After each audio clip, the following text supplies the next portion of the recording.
একটা পুরুষ মাছি শুধু রানীর সাথে একবারই মিলিত হয়। আচ্ছা, তার মানে একটা রানী মৌমাছি থাকে, একটা পুরুষ মাছি, একটা হচ্ছে শ্রমিক মাছি, 3 প্রকারের মাছি আর কি। খুবই আতঙ্কের মধ্যে আছি। এই ছোট্ট প্রাণীটি মৌমাছি। আকারে ক্ষুদ্র হলেও প্রকৃতির ভারসাম্যে এর ভূমিকা বিশাল। ফুলের পরাগ থেকে পরাগে উড়ে বেরিয়ে মৌমাছি শুধু মধু তৈরি করে না, সে বাঁচিয়ে রাখে আমাদের কৃষি, আমাদের খাদ্য, আমাদের জীবন। মৌমাছির জীবন শুরু হয় একটি ছোট্ট ডিম থেকে। রানী মৌমাছি ডিম পাড়ে, আর সেই ডিম থেকেই জন্ম নেয় নতুন শ্রমিক, নতুন সৈনিক, নতুন রানী। প্রতিটি মৌমাছির আছে নির্দিষ্ট দায়িত্ব। কেউ চাক পরিষ্কার করে, কেউ লার্ভাকে খাবার দেয়, কেউ পাহারা দেয়, আর কেউ উড়ে যায় বহুদূরে ফুলের খোঁজে।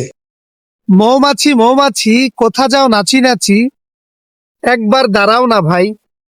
ওই ফুল ফোটে বনে, যাই মধু আহরণে, দাঁড়াবার সময় তো নাই। আসলে মৌমাছি তার জীবনে এতটা ব্যস্ত যে তার দাঁড়াবার সময় নেই। সুপ্রিয় দর্শক শ্রোতা মণ্ডলী, যে যেখান থেকেই দেখছেন, সবাইকে জানাই আসসালামু আলাইকুম। আজকে আপনাদের জানাতে চলেছি মৌমাছির জীবন কাহিনী এবং মৌমাছি কত প্রকার ও কি কি।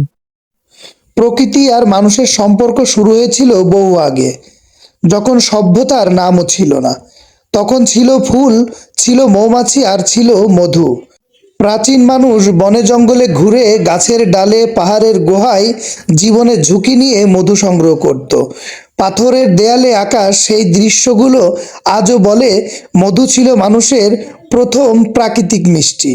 খাদ্য, ঔষধ, ধর্মীয় আচার, সবখানেই মধুর উপস্থিতি। সময় বদলেছে, প্রকৃতির সাথে মানুষের সম্পর্কও বদলেছে। আজ আর মানুষ শুধু মধু খোঁজে না, সে মৌমাছিকেই লালন করে। এটাই আধুনিক মৌচাষ। গ্রামের মাঠে, সরিষা ফুলের মাঝে, বনের ধারে কিংবা নদীর চরে আজ দেখা যায় সারি সারি মৌ বক্স। এই বক্সের ভেতরেই একটি সম্পূর্ণ পরিবার কাজ করে নীরবে। আধুনিক মৌচাষে মানুষ শেখে মৌমাছির ভাষা, তার সময়, তার সীমা। চলুন আর কথা না বাড়িয়ে আধুনিক মৌচাষ সম্পর্কে আরো জানবো শাহিন চাচার কাছ থেকে। তার মানে একটা রানী মৌমাছি থাকে, একটা পুরুষ মাছি, একটা হচ্ছে শ্রমিক মাছি, 3 প্রকারের মাছি আর কি। একটা পুরুষ মাছি বাঁচে হচ্ছে 2 মাস থেকে 2.5 মাস, একটা শ্রমিক মাছি বাঁচে 3 মাস, আর একটা রানী বাঁচে হচ্ছে তোমার থেকে 3 বছর, 2.5 বছর থেকে 3 বছর, এরকম মানে 2 বছরের ঊর্ধ্বে বাঁচে। যাবতীয় সমস্ত কাজই হচ্ছে শ্রমিক মাছি। শ্রমিক মাছির কাজ হচ্ছে তোমার মধু সংগ্রহ করা, ঘরের ভিতরকার যাবতীয় কাজগুলো করা। আর পুরুষ মাছির কাজ তো, পুরুষ মাছি অনেক থাকে, কিন্তু একটা পুরুষ মাছি শুধু রানীর সাথে একবারই মিলিত হয়। আচ্ছা, আর একটা রানী মাছির কাজটা হচ্ছে শুধু ডিম পাড়া। মৌচাষ সহজ মনে হলেও এর পেছনে আছে নিয়ম আর যত্ন। বক্সের অবস্থান, রোদ, বাতাস, পোকামাকড়ের আক্রমণ সবকিছুই নজরে রাখতে হয় চাষিকে। নির্দিষ্ট সময় পর মধু সংগ্রহ করা হয় সাবধানে। সব মধু তুলে নেওয়া হয় না, মৌমাছির খাবার রেখে দেওয়া হয়। এটাই টেকসই মৌচাষের মূল নিয়ম।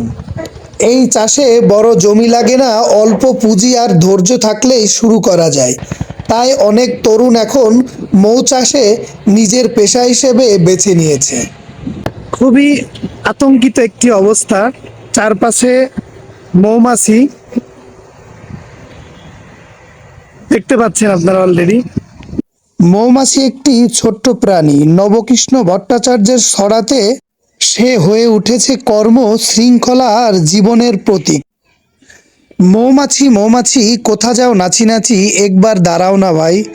ওই ফুল ফোটে বনে, যাই মধু আহরণে, দাঁড়াবার সময় তো নাই। এই কয়েকটি লাইনের ভেতরেই লুকিয়ে আছে জীবনের গভীর শিক্ষা। মৌমাছি কখনো অলস নয়, সে জানে জীবন মানে কাজ, আর কাজ মানেই আনন্দ। ফুলের বনে ঘুরে ঘুরে সে সংগ্রহ করে মধু, কিন্তু নিজের জন্য নয় শুধু, পুরো চাকের জন্য, পুরো সমাজের জন্য। এই ছড়াই মৌমাছি আমাদের শেখায় একলা বাঁচা নয়, একসাথে বাঁচাই জীবন। নিজের স্বার্থের চেয়ে বড় কিছু আছে, তা হলো দায়িত্ব, পরিশ্রম আর ভাগাভাগি। আজকের ব্যস্ত স্বার্থপর সময়ে দাঁড়িয়ে এই ছোট্ট ছড়াটা আমাদের আবার মনে করিয়ে দেয় নীরবে কাজ করাই সবচেয়ে বড় সাফল্য। মৌমাছি আসলে কোনো ছড়ার চরিত্র নয়, সে আমাদেরই গল্প, পরিশ্রমী মানুষের গল্প, গ্রামের গল্প আর প্রকৃতির সাথে মানুষের চিরন্তন সম্পর্কের গল্প।